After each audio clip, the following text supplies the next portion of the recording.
to the Outtakes Movie Podcast. We are still going on a quest to go through, well, actually, let's make a little announcement. It usually is every movie ever made. Such folly, our hubris, and we don't think that's possible anymore. So instead, we're going on a last little set. So, little announcement, episode 50 is going to be our last one. We want to reach we want to find, basically, the 25 best movies and the 25 worst movies. That's where we're going to go. That's where we're going to head. And we're on a little last leg. So, I'm Sam and I am joined by my amazing team. Amelia, how's things? Hello. We've only got 2 weeks left of October, guys. That's so sad. Sad times. And we've got I'd say we've got a bit of a Halloween treat again this week. It's not we've not been no one's pulled a Space Jam on us again. Joe, good how film, about you? But wrong time. It was alright, yeah. Not too bad. I enjoyed this film. Good film. I've seen it before. Sweet. And Jacob, my boy, how's things? Hello. Things are slow. Internet slow. Otherwise good. Lovely. Did you is it always like this for you? Did you stream this movie fine? With how slow your internet is, I imagine you get films at 3 frames a fucking second. What's going on? This is the thing. We managed to stream it absolutely fine. No problems. Generally, it doesn't have an issue. When it comes to recording and Skype, everything just seems to break down, which is typical. Bizarre. Well, regardless, that means we have all seen Cabin in the Woods, this week's movie. And before we go into it, I'm going to take us on a little run of the pop chart to see where things were going. So it came out, had a couple of weird, so it originally came out technically in 2011 as part of, it was called something like, I don't know, Thumb in Your Bum Fest or something. It was a weird name. Thumb in Your Bum. I've got it written down. I'll clarify it later for you. But it had a cinema release in April of 2012, so we'll look at what's going on around then. So in the charts, I've got quite a few down here. We're starting off bad at number 14 with fucking Maroon 5. Fuck those guys. Moves Like Jagger, which is probably one of their least offensive songs, but it's all right. Number 35, I've got Good Feeling by Flow Rider down, right? Which it's all right. However, someone mentioned this to me years ago, and I've not been able to unhear it, and I want to make you hear it as well. When he says, whoa, whoa, whoa, sometimes I got a good feeling, it sounds like he says, whoa, sometimes I gotta go pee-pee. That's what I hear every single time, and now you will as well. I hear it in my brain. I haven't listened to that song in probably years. Maybe since it came out, who knows? I don't. 2012. That was so fucking long ago. It feels ages ago. Yeah, it was. It's nearly a decade ago. This is obscene. Number 26 was Stronger by Kelly Clarkson, which I think is alright. Number 3, I did a big skip. Number 3 was Somebody That I Used to Know by Got Ya. That's how you know you're back in 2013 or 2012 or whatever it was. Oh my god, what is he doing now? Right? That has to be one of the really modern one-hit wonder superstar. That's a big example, yeah. It's always on those top 10 one-hit wonders of the 2010s or whatever. The thing that I think of whenever I think of that song, it was the Star Wars parody that someone did. Oh, it went viral. Yeah, it was Darth Vader. Darth Vader, George Lucas, yeah. It's, I wouldn't say it's worth tracking down. It was alright in 2012. I wouldn't say go out your way. And number 1... overly relevant anymore, that Star Wars one, because Disney own it now. So yeah. Kind of, doesn't really work anymore. It would have to be, instead of it being George, we would have to be singing to Mickey, basically. Yeah. Oh well, R.I.P. So, number 1, and I stand by this song. I stood by this song in 2012. I'll stand by it now. Is it Gangnam Style? It's not Gangnam Style. Thank fuck it's not Gangnam Style. It's Call Me Maybe, Kylie Ray. Okay. Oh, man. Yep. It's a great song. Of course it is. It's absolutely great. Do you remember that thingy though? Do you remember that in the music video? It had that really weird plot twist at the end, where the whole thing she was singing and then he just turns out to be gay at the end, and it's like. What's the plot twist in the song as well? Really, when you listen to the lyrics, What a weird plot twist to add. Where she sings like I can't remember what the lyrics are, but it's like everybody comes to chase me, why aren't you? Well, that's why, because he's gay. Like, could it not just be that he just doesn't like her? Why does he have to be? Why does the reason? I don't know. It is a bit weird. Weird. All right. Great. Maybe she's an unlikable person. You know what I mean? Maybe she's a bitch. I mean, I haven't met her, but I'm just saying. I can't imagine everyone likes her. I don't really listen to her music, honestly, ever in my entire life. So wow, she's good, man. I like her. She's good. I like Kylie Ray. I would be chasing Kylie Ray. I think the only other one I could tell you is that one where she has Tom Hanks dancing in the music video. Yeah. And there's there's like a meme where it's the whole song is just the word really, or it just the other one where it's like you just carry on going really, really, really, really like that. That's the most exposure to that song I've ever had. So there you go. Bye. If she's watching, then I'm sorry. In the world of video games, there was absolutely fuck all. So I've once again had to dredge up mobile games just to get a fucking list in. However, this is like a good thing gone bad, I'd say. The original Max Payne was released on iOS, so it's a. Oh, I had that. It's a good get. Well, I'll ask you then, because I was gonna speculate otherwise. It's like playing a fucking Max Payne game on a touchscreen. That sounds horrible. It's not good. It's not good.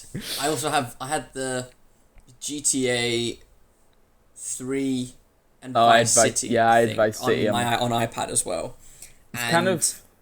It's just janky because you have to turn by you don't get joysticks necessarily. Yeah. So you have to kind of swipe across the screen to physically turn, and then you got to put your hand back on the.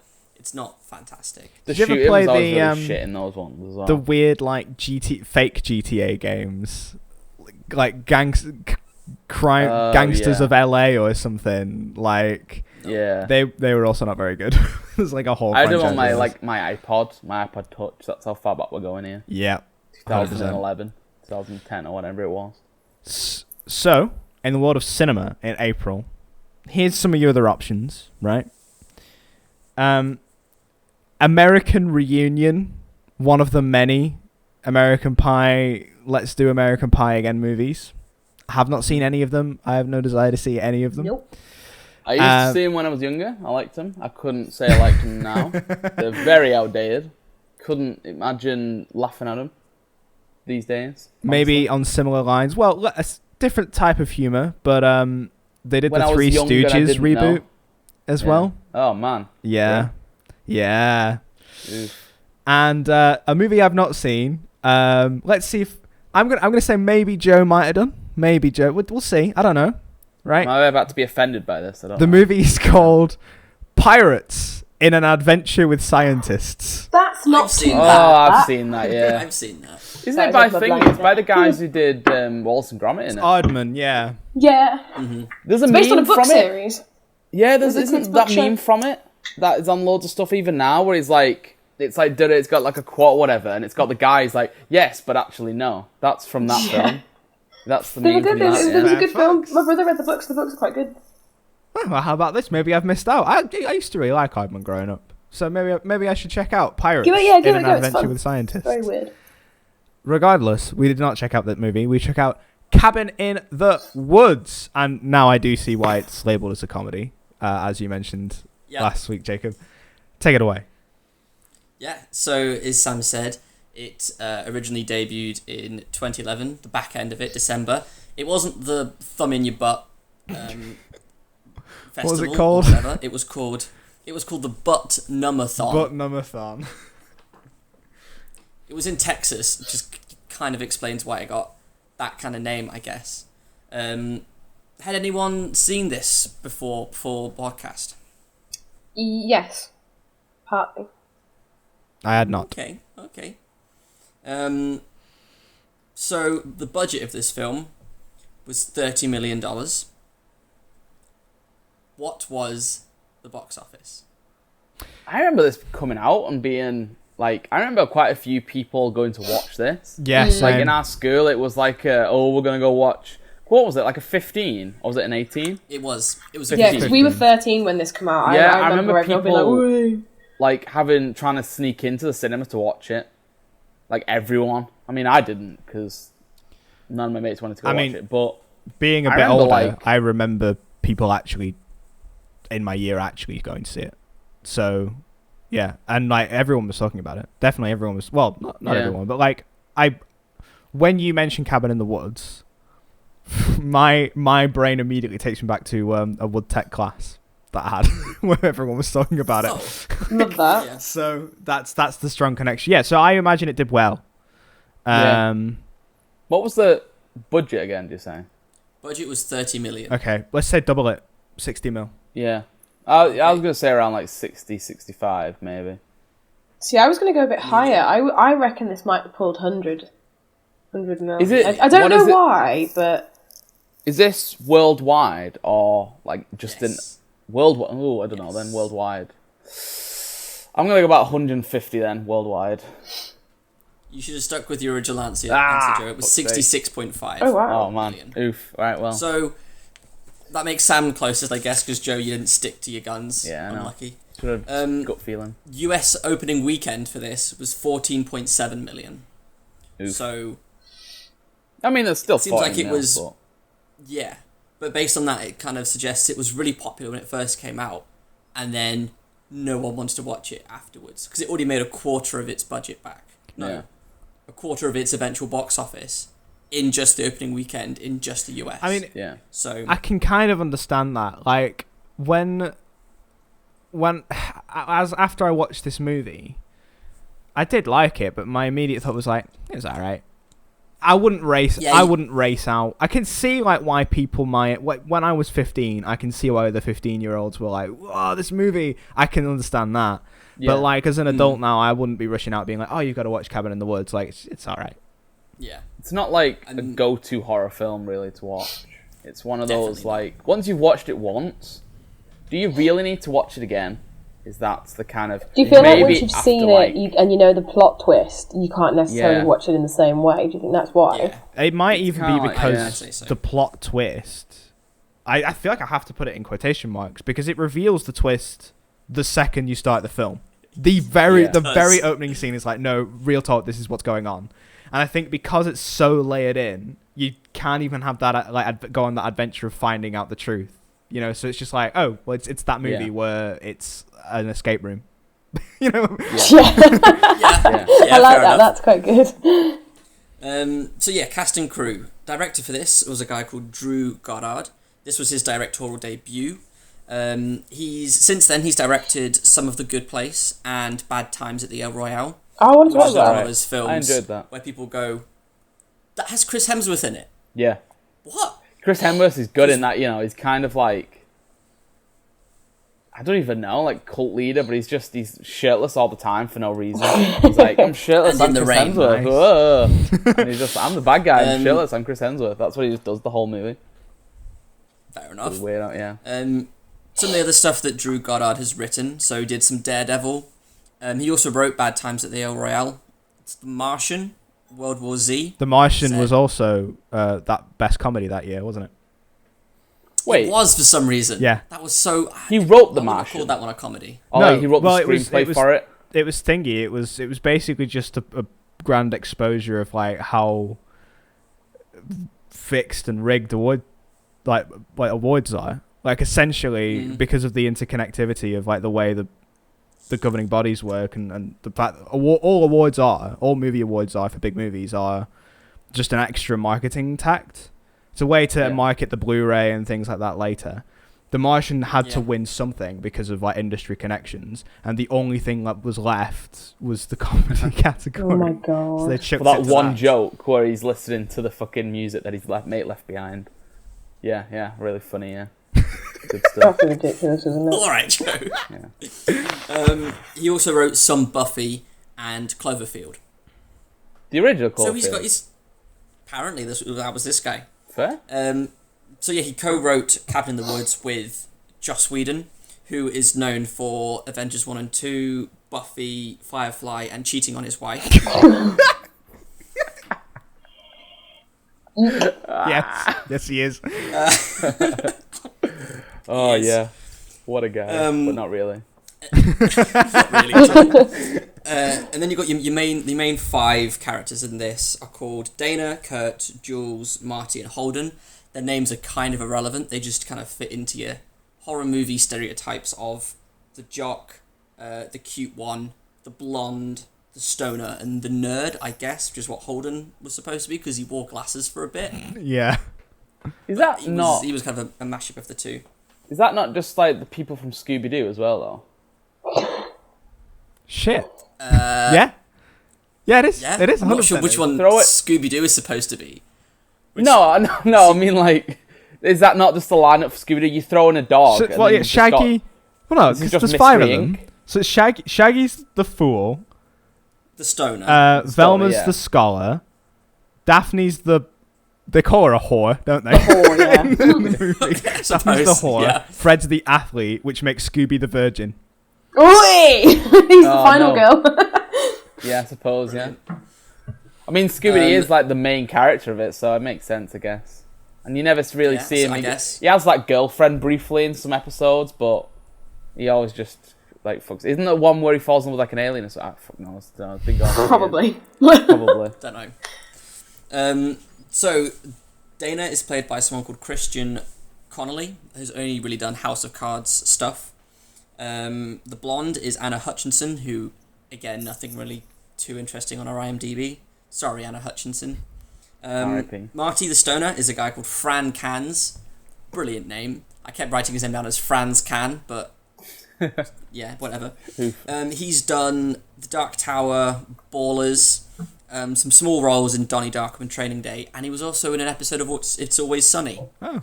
Really? What episode? He was in the one called Who... I knew you were going to ask that, so I made sure I got it written down. It was episode Who Pooped the Bed, season 4, episode 7. what an episode that is. That's a good episode. What is it? Who's he playing that? I didn't look up his name, but I'm pretty sure no. he's just like in it for a bit. He's probably a homeless guy or something, I don't know. Maybe. Oh, what an episode. Oh, it could be. It could be a Holden. homeless guy. To be fair, there's a guy. Probably. Yeah.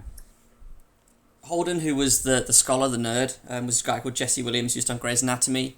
And then, of course, we've got Kurt, the athlete, the jock, Chris Hemsworth. He's done nothing. Yeah, I don't shit. know if he's done Nah, anything. can't think of anything. He hasn't done anything else. Didn't he quit? I'm pretty sure he quit acting after this because he's so shit at it. Or Most something. likely. Yeah. I read that. Most I don't likely. know. Yeah. Yeah. Yeah. Got no comedy timing whatsoever. No. No hope. His career was... Yeah, I'm glad. died I'm like how glad his he character didn't did in do this movie. anything else. Yeah. Yeah. He's funny. He's not funny when he's muscular and when he's fat. You know what I mean? He just has no comedic value whatsoever. So, you know, which sucks for much him, like I the guess. Martian. Yeah, exactly. Much like the Martian. So yeah, the two other guys who we really see in this film are the controllers, I guess. They're just called Citizen and Hadley, played by Richard Jenkins and Bradley Whitford. The only things I knew them from were Step Brothers and Brooklyn Nine-Nine.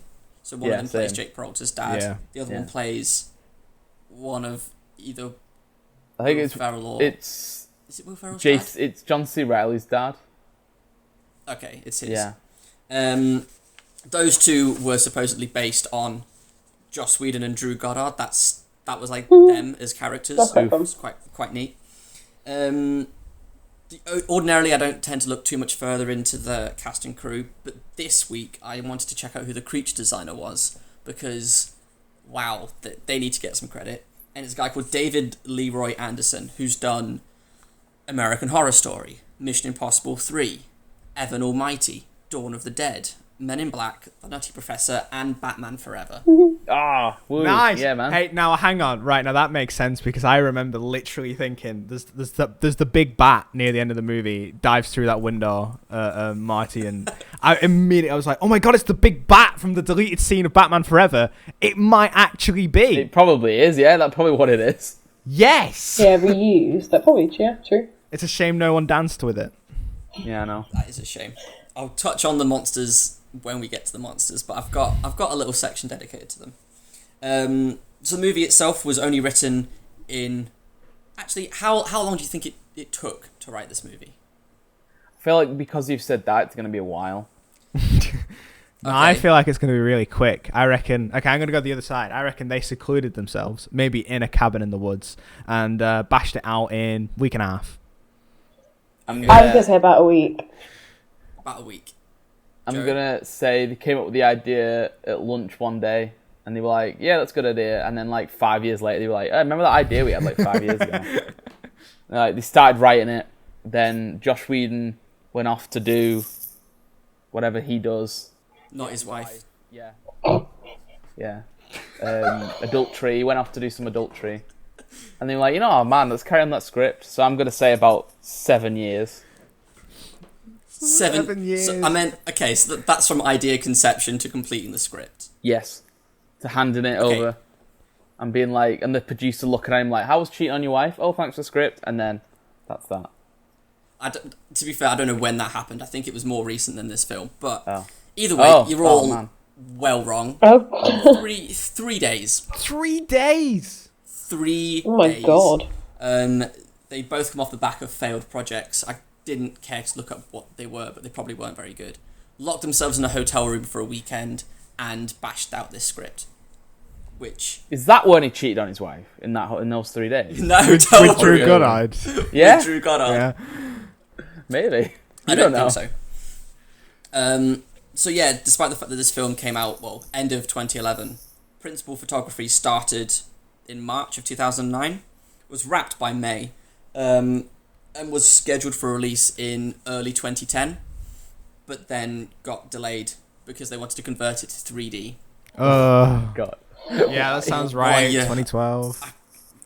Yeah. I was about to ask what your thoughts were about films getting You converted just to got 3D. it in a ton of moans. There you go. But when I was doing Thingy, the pop culture thing, I left it out because it was right at the start of the month.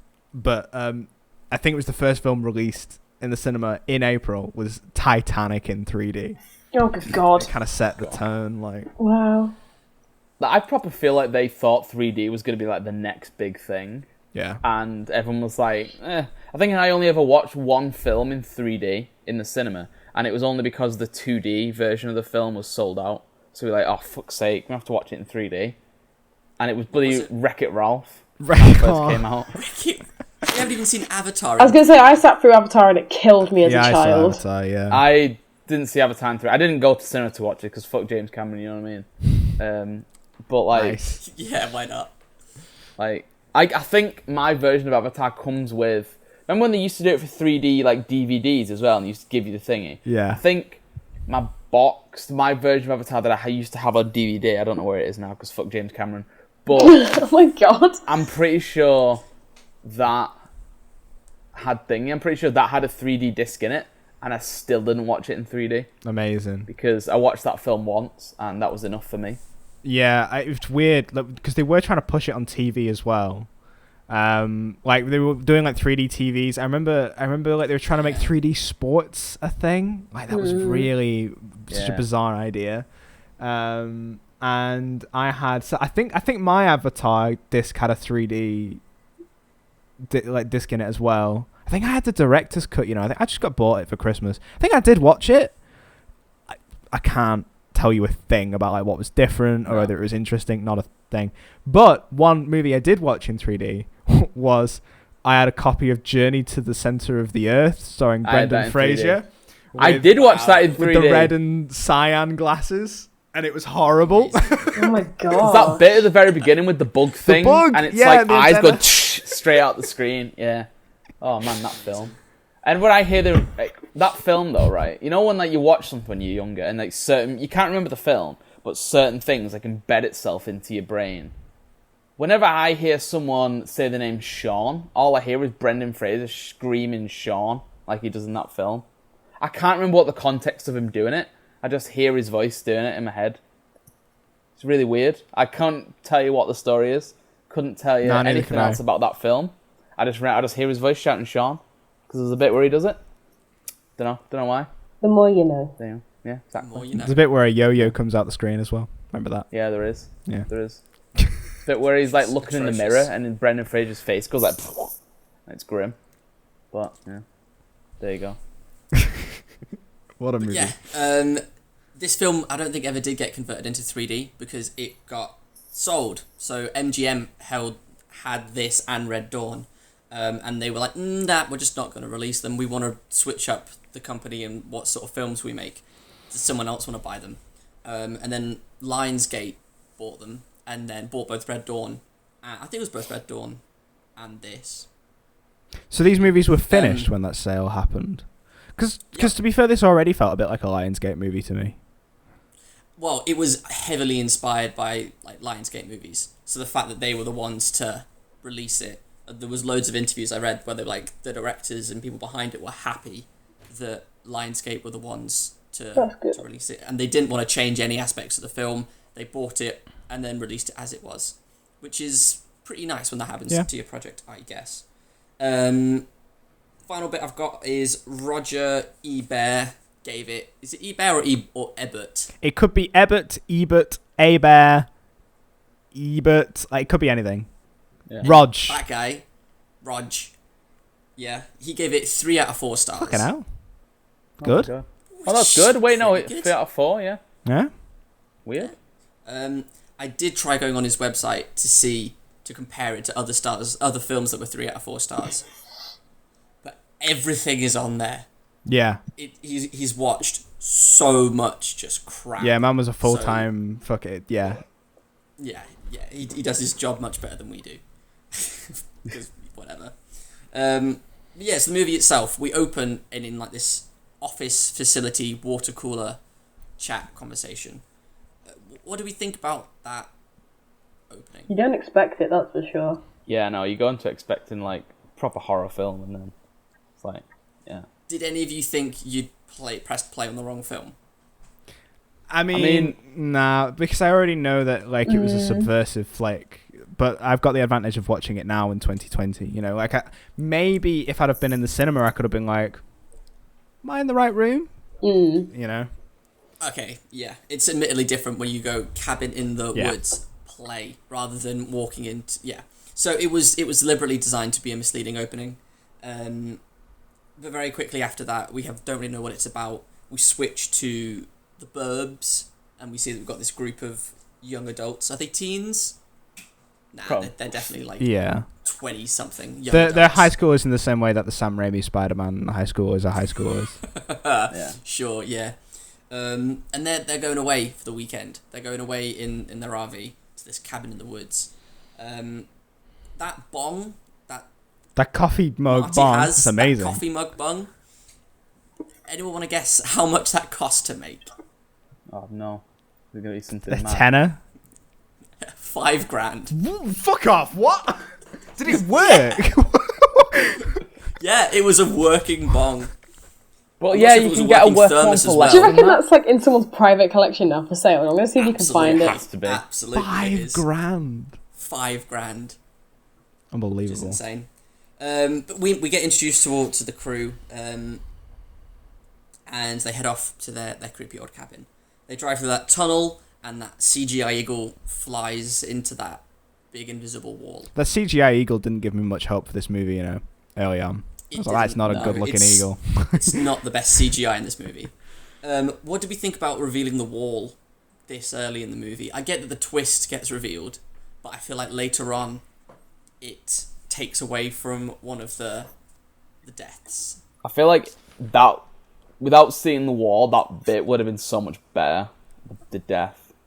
Like, because I mean, we knew the wall was there. It was going up to that, he's going to hit the wall. Something's going to happen. But if it looked like he was going to escape, and then it's like, it would have been far more impactful. It would have been funnier. It was already quite funny, but like it would have been so much funnier. Yeah. Yeah. You don't have to put your hand up, Amelia.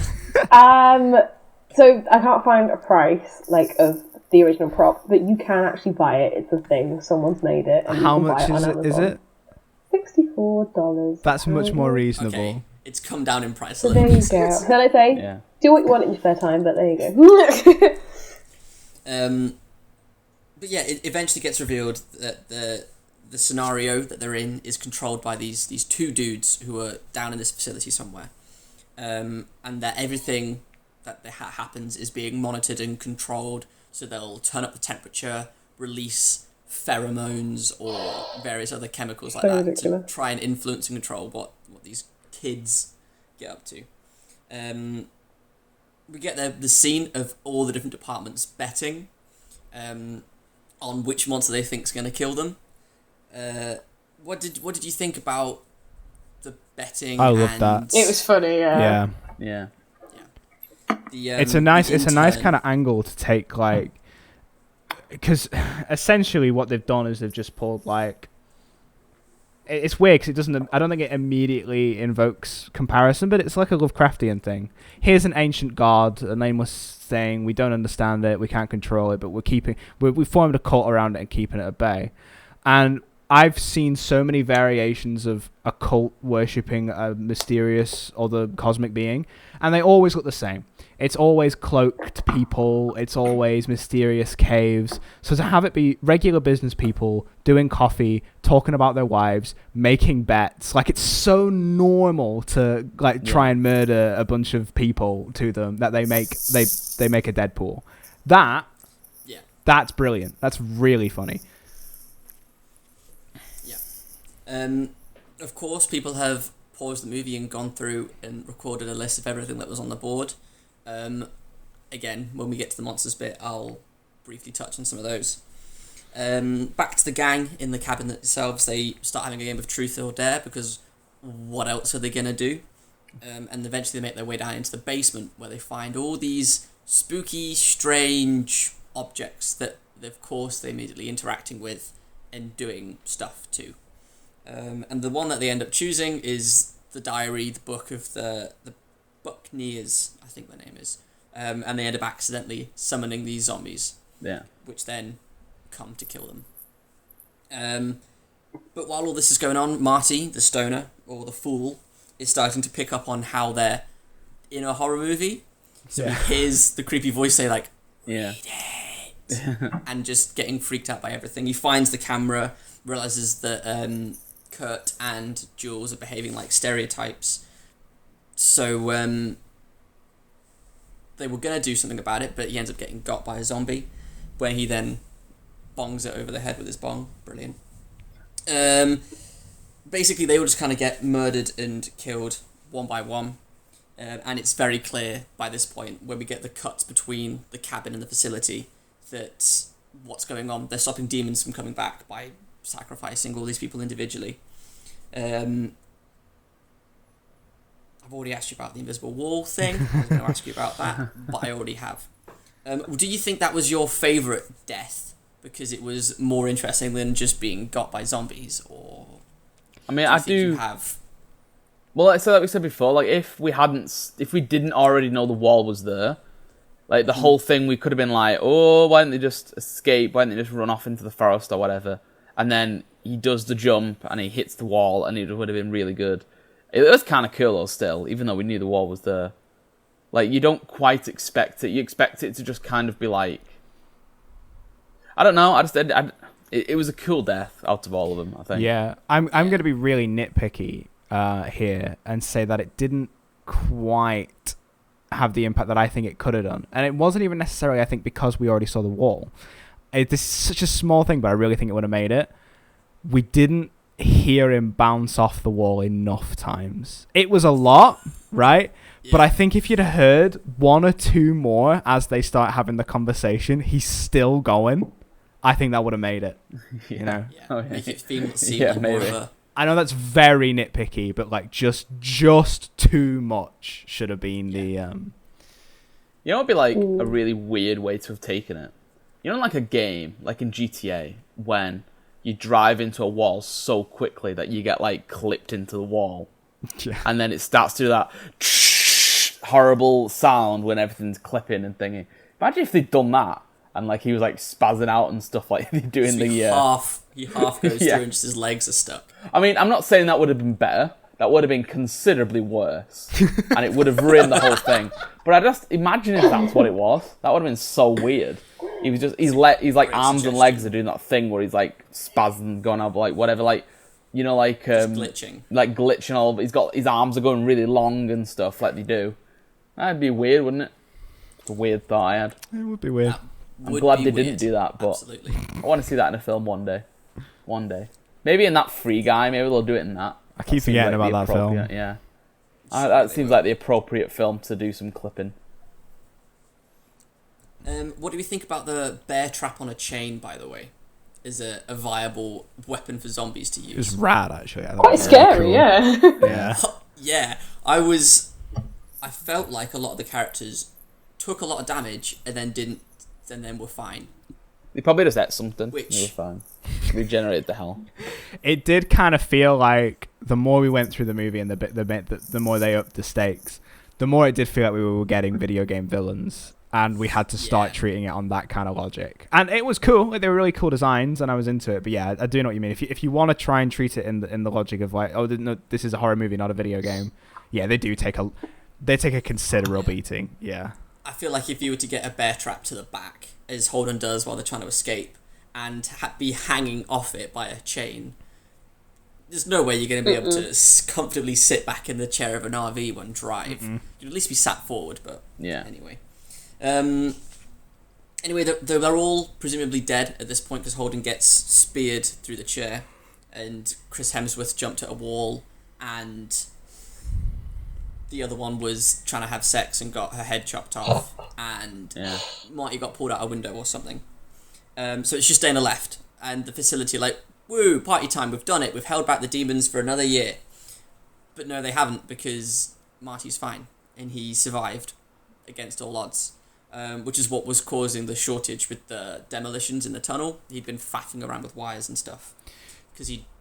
Go on, Sam. I was going to say, in and amongst this, I really loved where you saw, like, all the other facilities around the world failing. That was a really funny sequence. The schoolgirls who put away the creature from the ring inside a toad. And like, it's going to live in this happy toad forever. Yeah, it really got me. Really got me. Yeah. It was nice to think... Because often one of the questions that the directors get asked, well, especially while they were doing press for this, was, is there going to be a sequel? And the reaction was always, well, if you watched it, nope. But I think seeing another film based on one of those failing other sacrifices, one of those other rituals, could be interesting. Maybe not the Japanese one, because we kind of saw the conclusion to that one. But some of the other ones could be cool. But before their party can get too crazy, the big red phone rings. They're in trouble. Something's gone wrong. So they all start shitting themselves, trying to fix it. Marty saves Dana, jump down in one of the zombie graves, hack open a lift, jump in the lift, and down they go. And that's when it all gets revealed to them that there's just a shit ton of monsters that they summoned. We see quite a few, as I say. I'll talk about the monsters in a bit. Ultimately, they escape the lift, get down into the little control room bit, and find that big red purge button that they press and just unleash hell. And why would that chaos. Button exist? What use would that button have? For the conclusion of the movie. That's the only situation where a button like that should exist. Yeah. So someone who wants the facility to fail can press it. Yeah. Like, what's the point? Like a nuclear power plant doesn't have a fucking self-destruct button. You know what I mean? It's an 8 button. Yeah. You know, I mean, I bet if it's The Simpsons, it does. Like. But yeah, they press the button, the elevators ding, and then there's just immediate carnage, and there's just an absolute crazy bloodbath. Amelia, you're not the biggest fan of gore and stuff. Yeah. What did you think of this this nice clean way is just immediately red? It's intense. I don't like gore when it's done to the point of like complete realism where you like slowly watching someone's arm get hacked into. Like this is like gore in a funny sense I can put up with. Like it's quite funny. Like the best way I can describe it to you is in Universal Studios there's a literal stage show called the Horror Makeup Show where they basically explain how horror makeup's done, and they do it in a way that's funny, like, no, look, we're cutting your arm open. So from a kid, like a young age, I've been able to take horror in a comedy sense. But the minute you start making that shit real is when I'm like, this is making me feel a bit queasy, because it's more of a realistic thing. But this was funny. Surgical gore. Yeah. So if it was, okay, like, like Casualty. No, see, I can watch things like 24 Hours in Really? A&E. It's just, it's when you've got the like... realistic horror setting in the sense of like the guy's coming to get you and you watch someone get stabbed 5 times. I'm like, ooh, I can watch things like Halloween, like the older stuff. But some of the newer stuff is just a bit like, that's so realistic it's bordering on a snuff movie, if that makes sense. Yeah. Like, I mean, so that's where I'm like... It's not a horror example, but I assume the bit from 127 Hours, where he cuts his arm off. Yeah, see, I won't watch that because I've heard about that, and I'm like, fair play to the dude, because it's real. It's but so no. realistic that, I know what you mean. Like, I struggled I didn't struggle watching the bit where he cut his arm off. There's one particular bit I can't watch. But that film, it takes him cutting his arm off so seriously. It's grim as fuck when you watch it. It's just, yeah. But that's the type of gore I imagine you were on about. Where it's like or like ultra realistic. Saw gore. Gore from the film Saw. Yeah. Okay, fair enough. But yeah, so all the monsters are let loose, and I think if you wanted to define chaos, you just Oh my god, put this yeah. scene in a dictionary, because it just goes crazy. Dana and Marty eventually make it down to the Satan room, or the room where all the blood and bits happen. And Sigourney Weaver walks in. Oh, yeah. Was this, right, around this time, was this the only type of role she'd take on? Like, was it like in a contract? Like, I'll do your movie, but I will not be in it until right at the very end. Right, and at then the I've got to end. die. Like, And I'll if be the those bad two guy. things don't happen, I'm not doing it. It's so Like, weird. Isn't she? She does it in Paul as Yeah, well. Yeah, I that's was what gonna made me say, think. isn't this the exact same thing in Paul? Yeah. Like, identical, same character. See, I've not watched probably. that. It's You've the not seen very Paul? Simon Pegg in that, It's isn't pretty it? good. Yeah, Yeah. yeah. It's not as good as like the Cornetto trilogy stuff, but it's still a pretty funny movie. And yeah, apparently Sigourney Weaver was absolutely buzzing to be in a film with a werewolf in it. Nice. Love that. Why? So So Been in cool. one of the most She's so classic cool. horror monster films in history. She's she like, hasn't been in a film with a werewolf in it, and now she has. I guess. Do you know when the werewolf props up behind Ada in that scene? Because you only see a little bit of it and it's quite dark. Purely because of Sigourney Weaver, the second I was like, is that an actual fucking... Have they put a xenomorph in this movie? I wouldn't have put it past them at that point, you know what I mean? Yeah, that would have been neat. Yeah, so ultimately, Marty was going to shoot Dana. There's a werewolf. Sigourney Weaver gets axed in the head, and the evil gods rise, and the movie ends, and everyone dies. But some of the monsters we saw, right? So on the whiteboard, there's the alien beast, which was actually a practical suit. We never see it. It's in it so briefly, but they fully designed a suit for this. That's such a shame. Like, to create the monsters in the cubes, they either used, it was just a CGI thing, or it was someone in a costume stood in it, or they had a small version of the cube where they put some insects in it, and then because it was on a green screen background, they can make it look really big. Yeah. Or they did the other thing where they had a small cube and had someone get in it to be giant. So there was an actual giant and a giant woman. It was just a woman in like some clothes, just in a cube, and she was in. attack she was of in the the film 50-foot somewhere. woman, bro. Yeah. It's her. So the alien beast, if you find pictures of it, you can tell it's like a Geiger-inspired alien. Its face is like the face of a face hugger, but its body is more like a xenomorph. Ooh. So it's quite cool. There's the angry molesting tree, which is its actual name from the film, which is apparently a reference to Evil Dead. Okay, yeah. Oh, yeah. Evil Dead, but It's the poster, isn't it, as well, where she's got all the vines and stuff wrapped around her as she's reaching up. I've not seen it, so I'm assuming it's that. But the website I used to get a lot of these from, I think had just been done by one dude.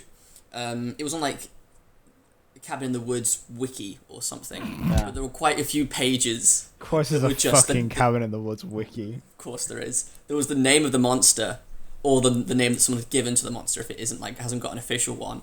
And the text would just be, "No, sorry, this is a mistake. I don't know how to delete this page. Just ignore this." Which is absolutely brilliant. oh my so god! if you're a big Cabin in the Woods fan and some of these aren't official monsters, that could be why, and I've just missed it.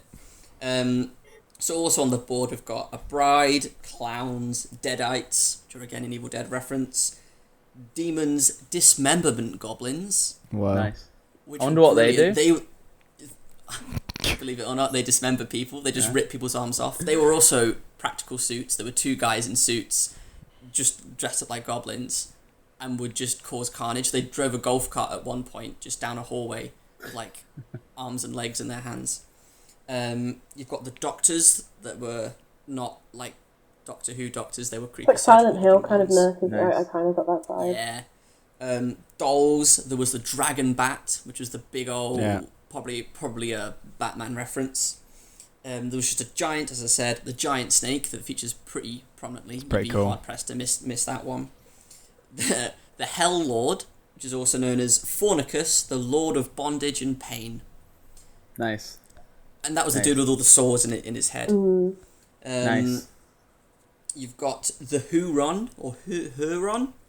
If anyone knows about this, it's probably you, Joe. It's what was believed to be a savage Native American that was like a myth from colonial times. I mean, I know his name. I didn't know that's what it was, but I'd heard of it before, though. I knew there was things of, like, nature. Yeah. Okay. There's something called a jack-o'-lantern that looks cool. It's just a dude with a pumpkin on his head, and he can breathe fire. Doesn't feature. Nice. He's in it somewhere because, of course, people have paused on every frame and tried to identify everything. Yeah. There's someone called Kevin. Kevin? Reference. Yeah, it's just Kevin. Supposedly that's a reference to Elijah Wood's character in Sin City. I can't What really a remember weird that movie. fucking Yeah. reference. Yeah, I googled this because I watched the video before we started. Apparently he's a serial killer in it or something. Yeah, he's the one. Yeah. If you ever see a picture from Sin City, he's got, like... You don't see his face, but he wears glasses, and the glasses are, like, just white circles because of the artwork and stuff. Yeah, he's like a serial killer, though, yeah. Yeah. You've got the Merman, the infamous Merman. that was really good. Mummies, mutants, which are the ones that like vomit acid. The reanimated, which aren't zombies, even though they could be. I think when they were trying to come up with all the different monsters, they went, okay, they're zombies, but they've come back to life by magic, so they're different, so include them. This is brilliant. There's like Reptilius, that is a reference to Creature from the Black Lagoon, as was Merman, sort of. Scarecrows, Sexy Witches is on there.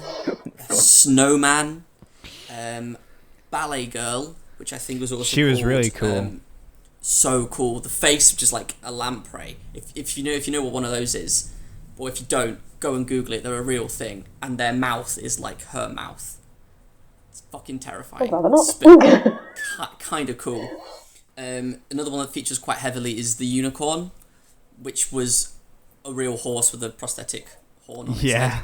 Because how else do you do a unicorn? I love that. Vampires, which looked like your typical vampires. The werewolf, which I think looked so good. It really especially being did. practical. Like, given that it wasn't in it for that long, it was really impressive werewolf, I thought.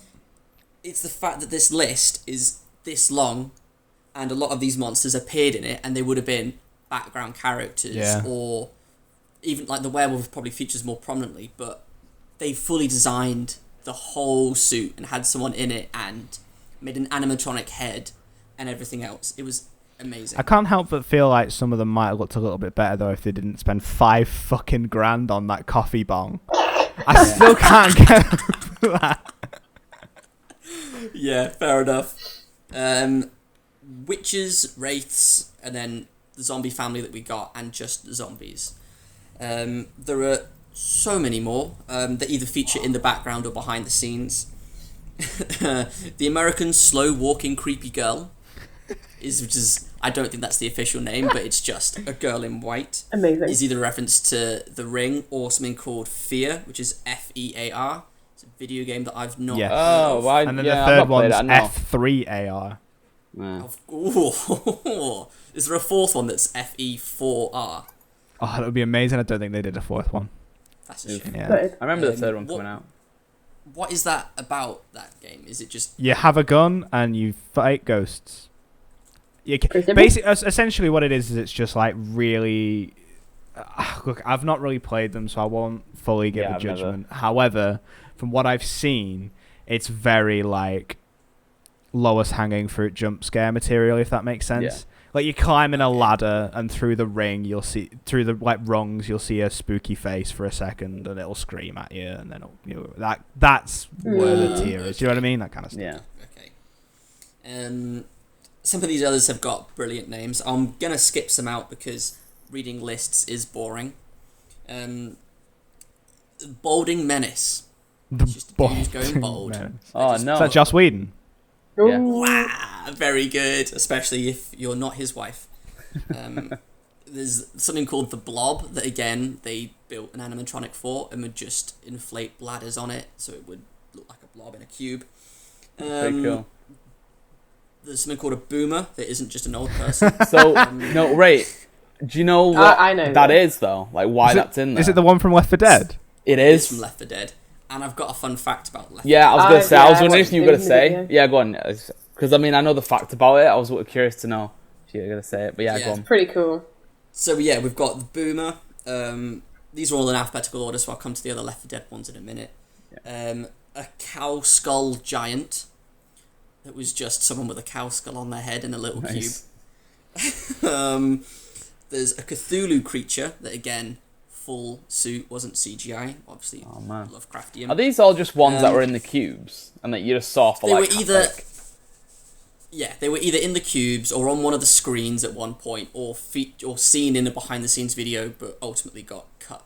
So the alien was on the whiteboard, but never appeared in the film. But you can see all of it in behind the scenes, which is mad. I think when they in the script, when the first monster they see, or one of them is like the black wraith thing, like that ghost face CGI thing. Yeah. That was going to be the alien, but they replaced it with the CGI thing instead. Oh, that's so shit. Unless maybe the alien thing didn't look good, and then I suppose that makes sense. I think it was. You don't really consider aliens as horror, especially when they're green. Like you just think, oh look, that's a monster. Like it's not it's not exactly a defined alien. If it was a grey dude with big black eyes, kind of wobbling around in there. Yeah. Sure, yeah, you'd go, oh, there, that's an alien, but yeah. There's a cyclops in there somewhere. There was a flock of killer birds. Amazing. Garden gnome boy. Nice. They just dressed a child up as a gnome holding an axe and put him on a green screen. Amazing. And then there were lots of giant things. So other than just your giants, there was an alligator, an ant, a gorilla, a kitten. They just put a kitten in a box and put it up with all the other cubes. A crow, ferrets, and a floating head. The floating head was David Leroy Anderson's head, just in a cube. One of the small cubes, just put his head through it and comped it in. Wow, there were a lot of other giant things. Most of them just say giant in front of them. There was a tarantula, which was creeping about, which I think was pretty good. The KKK are in there. Are they? Oh my god. Yep. They're in there somewhere. There's a kraken. There's an ogre. Yeah, just loads more stuff. A reaver. This is an interesting one. From Firefly. I've not seen Firefly, but that's a monster from that, which something that's Joss Whedon was where that's come from, basically. And then also a smoker, a tank, and a witch are all the other Left 4 Dead references. Yeah. Now, Left 4 Dead ties in because there was going to be an expansion to the Left 4 Dead game that was going to be a Cabin in the Woods expansion. But ultimately it got canned when MGM were struggling with money and this got sold to Lionsgate instead. I think that was the reason for it anyway. And that's not all the monsters, but I'm not going to keep naming them because... That's fair. There's lots more monsters. Okay, final question I'll ask you guys. Which scene, when this was going through audience screening and testing, which scene do you think tested highest with audiences? The booby scene. I was gonna say Booby what scene. audience in particular, because my gut reaction was the one where the boobies were out. Yeah, And they're all stood there like in the room or whatever, Yeah. like watching, like ooh. Yeah. And it's a funny scene because you're watching them look at this chick and you're going, what a bunch of creeps, despite the fact that you have just been doing the same thing. Yeah. Oh yeah. It wasn't a booby scene. Was I don't know. Is You the scene know, where Chris Hemsworth dies? Is that scene? No, I think that probably tested lowest because people love Chris Hemsworth. Maybe. Yeah. was it maybe the opening scene? No. Okay. It was the merman scene. Where the dude fair. gets Yeah. Oh, right. absolutely annihilated by the merman. The blood wasn't originally planned. They just sort of did it by finding the biggest container they could, filling it with fake blood, and then just running a hose up into the merman. And that had to be done in one take because of the amount of mess it made in real life, as they kind of joke about in the movie. Have you seen the cleanup on that? But no, the cleanup for that will have been insane. So they could only redo one take on it. This film did win awards, nothing very substantial. My favourite one is probably, again, at the Golden Schmoes. I'm pretty sure we've mentioned those before. It won the trippiest movie of the year. Oh, man, That's wow. amazing. What an amazing title to have. As I say, it didn't get anything else very serious. There's a awarding body, not really very official, called the Fangora Chainsaw Awards. Oh, Fangori, yeah, that's an old magazine, horror magazine. It won 4 in there, and then it won 5 awards at the Fright Meter Awards too. I think that's pretty much it. Apparently the body count was 69. Nice. Clever. Nice. Yeah. Yeah. Well, I mean, the world ends at the end, so how's the body count? Ultimately, Yeah. Like, 7,069,000,000. Yeah. something crazy like that. Yeah. Yeah, that's pretty much everything I've got. Nice, cool. So what we're going to do now is we're going to go around in a circle and each individual give it a score out of 10 and our final thoughts. Then I'm going to use maths to get an overall score out of 100 and see where it ranks on a list of the best to worst movies of all time. Amelia, kick us off.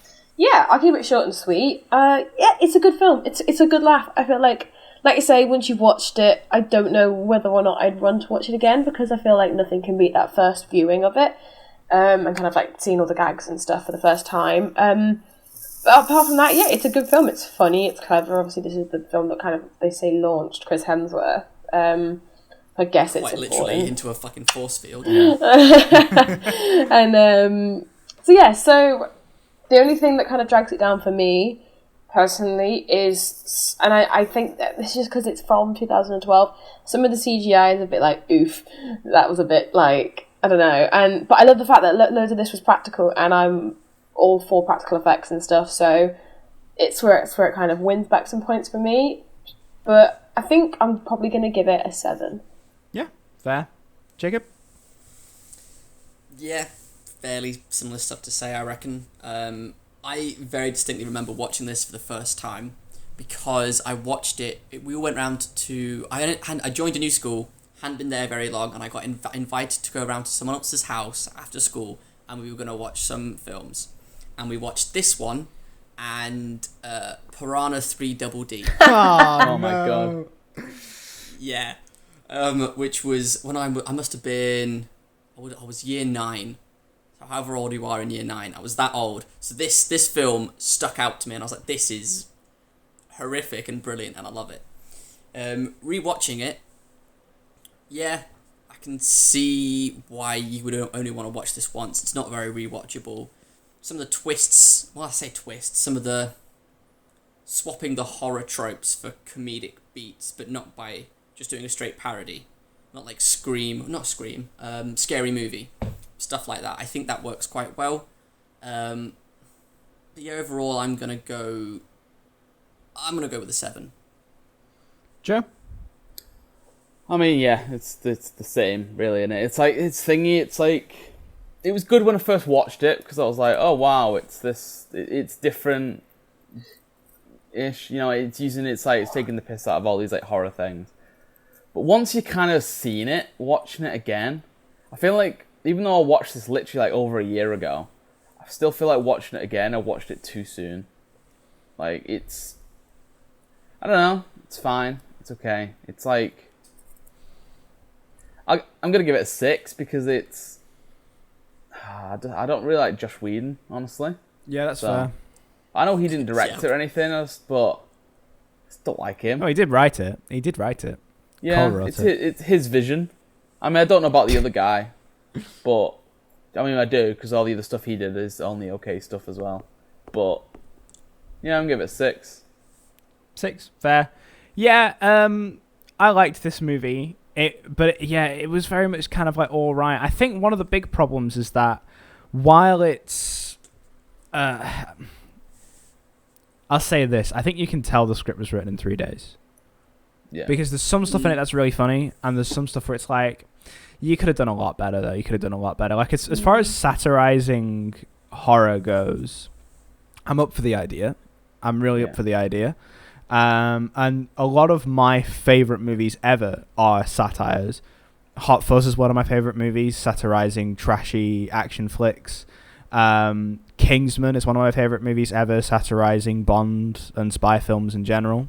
And usually these movies are so good because they not only perfectly satirize something and make a comment about the original material, they also become an excellent version of that. Yeah. This was, when it was being a satire, was pretty funny, but the times that it was kind of, I felt like they didn't have anything to say and they were just doing the horror beats.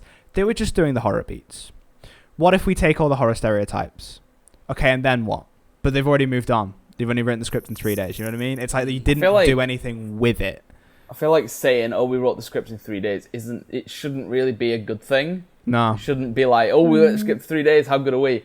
Give it a bit more time, because anything you write in 3 days, even if there's 2 of you, it can't be good. You know what I mean? Like, yeah. To me, one of the best jokes in the movie, and it did get like an audible laugh out of me, was the very first big joke, which was the two guys at the facility have this big old conversation, a really, really normal conversation for like a good 5 minutes. And then the last line is something, again, incredibly innocuous, incredibly normal, like, oh, I guess we'll be on the shift for, I don't know. And then the title comes on screen with a jump scream sound out of nowhere for no reason. And it's just stationary. And that got me. That had me laughing. Yeah. Like, that shit was funny. And it prepped me for kind of like a lot more of that. And I didn't get it as much as I would have liked. So I'm going to go for a 6 as well. So that gives us an overall score of... Oh, son of a bitch. 65 out of 100. Okay. Oh, okay. Right. So we've had this a couple of times. So first off, Amelia, this movie, what's it fucking called again? Cabin in the Woods. Cabin in the Woods or Space Jam. We're back here already. Oh, wow. Oh my god. Didn't take long. Oh, I don't know. I'm going to go with Space Jam because I think Space Jam has done a little bit more in terms of nostalgia. When you think of the 90s, you think of things like Space Jam. So I think Space Jam has done more pop culture-wise. And yeah, I'm going to go with Space Jam personally. Fair. Jacob? I think I want to go with Cabin in the Woods. Even though you don't get the surprise out of it on second, third, fourth viewings, it's not disappointing. Unlike Space Jam, which was for me. Joe? Yeah, I'm good with Cabin in the Woods. Like, Space Jam, it's one of those things I think you need the nostalgia behind it, and I didn't, so it was only okay. Cool. So, yeah, I would have gone Space Jam, it doesn't matter. So, Cabin in the Woods climbs. Once again, Amelia, Cabin in the Woods or The Witch? The Witch, I just think it's a little bit more technically better. I don't know. Cabin in the Woods is funny. I asked this last time because I was being snide, but genuinely, have you seen The Witch yet? No, but it's on my list. It's You on my keep list. picking this movie as being better. But yeah, because I've done a lot of research into it, and I've watched so many clips that I feel like I have watched the film. I just need to sit down and watch them all in order. You've only got 2 weeks left of October. Exactly. Yeah. And it will be done. Jacob, which one? The Vitch or Cabin in the Woods. I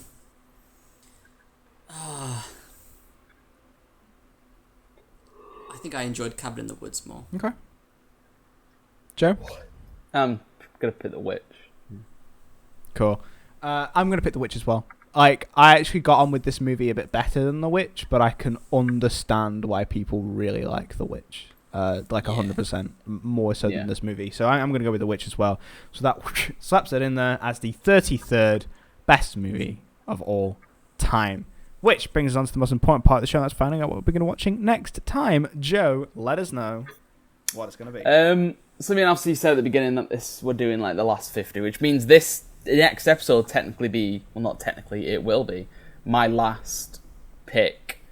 So I was thinking like what can I pick, and then I thought, right, okay, my very first film was Batman Forever, so let's just cap it off with a nice...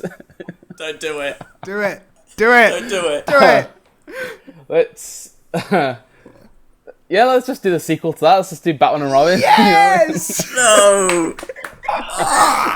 So I'll get Is ready this for the one lots with of... Poison Ivy, like Uma Thurman? Oh, it's Uma Thurman and lots of ice puns, so Yeah. I haven't watched get ready this for that. years. Everybody freeze, you know what I mean? What killed the dinosaurs, guys? The Ice Age! Oh, man. Absolutely classic. Oh, man. Oh, I'm so excited. Nice one, Joe. Okay, thanks very much for watching this episode on Cabin in the Woods. Let us know what you thought of the episode and the movie in the comments down below. If you've watched us on YouTube, consider hitting a like button and the subscribe button. If you've listened to us on your favourite podcasting apps, you can also hit the subscribe button or the follow button or even the ratings button, whichever platform you happen to be listening on. You can also just get in contact with us by emailing us, whatever, at the outtakesmoviepod@gmail.com, or check us out on social media at Twitter and Instagram at The Real Outtakes. Thank you very much for joining us, and we'll see you next time. Bye.